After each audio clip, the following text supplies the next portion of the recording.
आदाब, नमस्कार, जय सिया राम।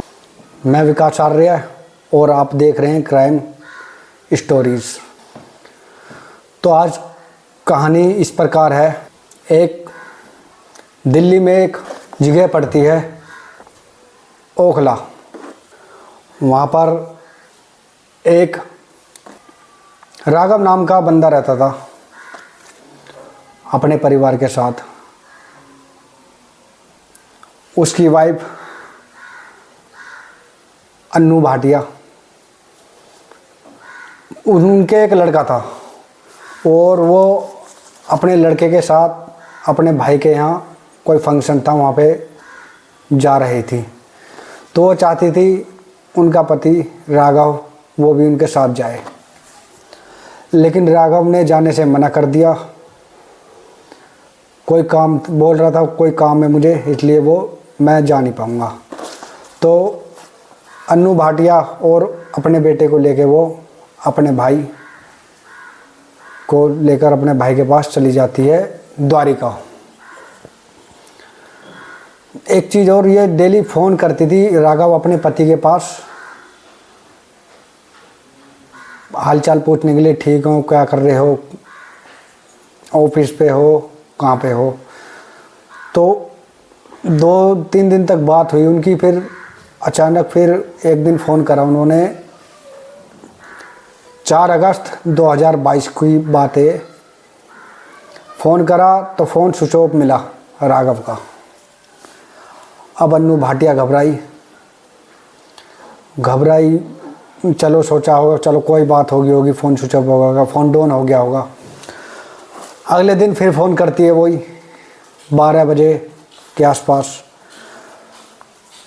जब फ़ोन करा तो तब भी फ़ोन स्विच ऑफ था। अब अन्नू घबराई और अपने बेटे को लेके जब घर आती है, देखती है घर पे ताला लगा हुआ है। वो आसपास जो पड़ोसी में घर हैं वहाँ पे जाके पूछती है, मेरे पति को देखा है, राघव को देखा किसने? तो कोई पता नहीं चलता है उसका। तो थक हार के फिर वो पुलिस चौकी जाती है।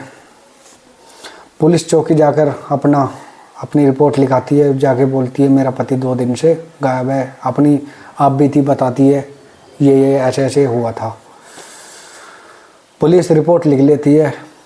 पुलिस पूछताछ जब करती है तो पता चलता है कि वो कसिनो गेम खेलता था राघव। उसने पैसा लगा के गेम खेलता था और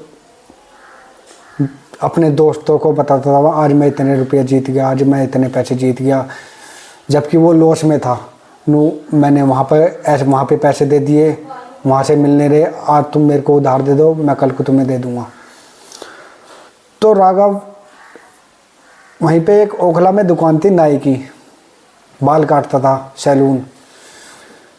तो उस पर बाल कटवाने जाया करता था राघव। तो उससे जान पहचान हो गई।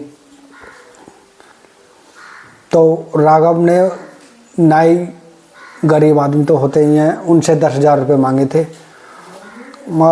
उनके पास उन्होंने मना भी करा नहीं है। तो डेली रेगुलर 3-4 दिन आके राघव ने उससे 10,000 रुपये मांगे। उसने सोचा चलो दे ही देते हैं, दे देगा ये, क्योंकि राघव ने बोला था मैं कसिनो गेम में जीत के उसको 10,000 रुपये, 10 के 15 या 20,000 रुपये तुम्हें दे दूँगा।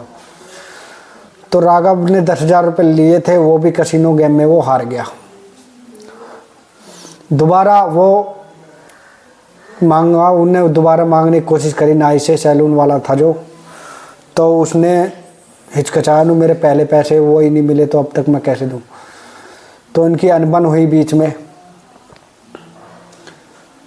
फिर अचानक राघव का फ़ोन स्विच ऑफ हो गया। ऐसे पता चला। फिर पुलिस नाई की दुकान पे पहुंचती तो नाई की दुकान वो बंद मिलती है, नाई को ताला लगा हुआ था उस पर, नाई की दुकान पे। आसपास पता करा, 2 दिन से वो दुकान बंद थी।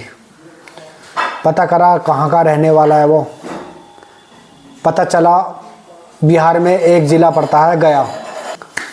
फिर पुलिस दुकान पे जाती है सैलून की पे, देखते दुकान बंद है। पता चला आसपास 2 दिन से दुकान बंद थी उसकी। पूछताछ करी तो सैलून वाला जिसका नाम था राजिंदर, वो बिहार में गया जिला है रहने वाला था। निजी गांव का नाम पता नहीं था, लेकिन इतना पता था बिहार के गया जिले का रहने वाला है। तो पुलिस, दिल्ली पुलिस अब बिहार पुलिस से कांटेक्ट करती है, उनके थ्रू फिर वो बिहार जाती है। बिहार जाके फिर वो पूछती है, गया जिला जाती है। गया जिले में उसकी एक चीज़ और है इसमें, जो सैलून की दुकान थी उसके बाहर एक बैनर लगा हुआ था। बैनर पे एक फोटो था राजिंदर का, तो उस फोटो को ले लेती है वो। उस फोटो को लेके पहुंचती है सीधा गया जिला, और हर गांव में, हर घर में जाके पूछताछ करती है। अपने 2-4 पुलिसकर्मी जाके ढूंढने की कोशिश करते हैं उसे। तो एक गांव पड़ता है गया जिला में, पाई बीघा गया जिले में एक गांव पड़ता है। तो उस गांव में एक व्यक्ति से जब पूछा तो उसने बता दिया, हाँ जी इसी गांव का ये बंदा है, इसका नाम राजिंदर है।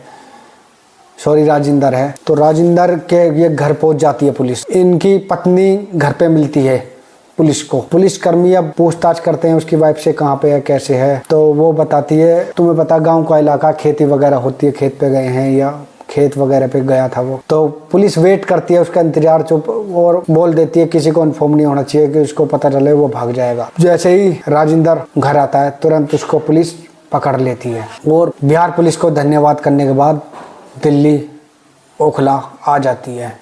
तो पूछताछ करती है उससे, राघव कहाँ है, उसको उसकी रिमांड लेती है उसका। तो वो बताता है, फिर बताता है 10,000 रुपये लिए थे। वही घटना मैंने जो पहले आपको बताई थी। अब मैं सीधा टॉपिक पाता हूँ, उसने मारा कैसे और क्यों मारा, तो आपको पता ही है। तो एक उसके पास उस्तरा होता है, उसने उसको फ़ोन करके बुलाया, मैं तुम्हें 10,000 रुपये दे रहा हूँ, फिर तुम फिर दोबारा खेलो कैसीनो गेम। रात को बुलाया था उसने 12-1 बजे, और अपने कमरे में बुला करके पहले उसको ड्रिंक पिलाई, नशा दारू वगैरह पी, दोनों ने बैठ के। उसने हल्की ली थी राजिंदर ने, जिससे उसे ज़्यादा नशा ना हो, कोई दिक्कत हो। तो उसको पूरा नशे में करके वो उस तरह से उसकी गर्दन काट देता है। लहू लुहान वहाँ पे हो जाता है पूरा उसका रूम। फिर वो बाहर जाता है, बाहर से कोई ऐसी चीज़ ढूंढता है जिससे वो बॉडी के टुकड़े कर सके। टुकड़े करने के लिए वो दुकान पे जाता है और एक बड़ा चाकू लेके आता है दुकान से, और अपने कमरे के बाथरूम में छोटे छोटे टुकड़े करके उसे बोरी में भर देता है। बोरी में भर के फिर उसी रात को लगभग 2-3 बजे का टाइम था, अलग अलग, जैसे एक टुकड़ा ओखला में फेंक दिया, दूसरा टुकड़ा 200 में ओखला में ही 200, 300, 400, 500 kilometre, sorry only for metre दूर फेंक दिया। ऐसी करके उसने कोई नाले में फेंक दिया, कहीं पर पेड़ पौधे या फिर जंगल टाइप का है वहाँ पे फेंक दिया, ऐसे उसने फेंक दिए। तो फिर पुलिस अब उसको लेके जाती है कहाँ पे उसने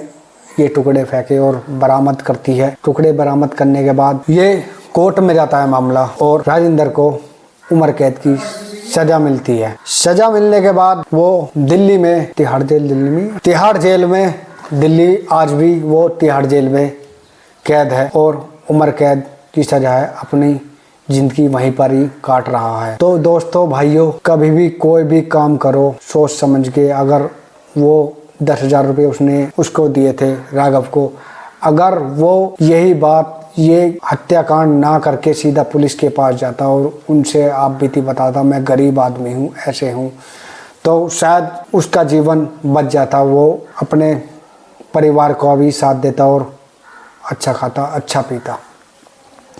तो इस प्रकार ये कहानी थी। तो कमेंट में ज़रूर बताइए कहानी कैसी लगी, और चैनल सब्सक्राइब करें। अगर आपको अच्छी वीडियो लगती है तो, मैं ये नहीं कहता आप वीडियो अच्छी आपको लगे तभी सब्सक्राइब करो, अगर नहीं लगती है तो आपकी मर्जी है, वो तो मैं तो बस एक परिवार मान के चलता हूँ, बाकी आपकी इच्छा है। बहुत बहुत धन्यवाद। जय श्री राम।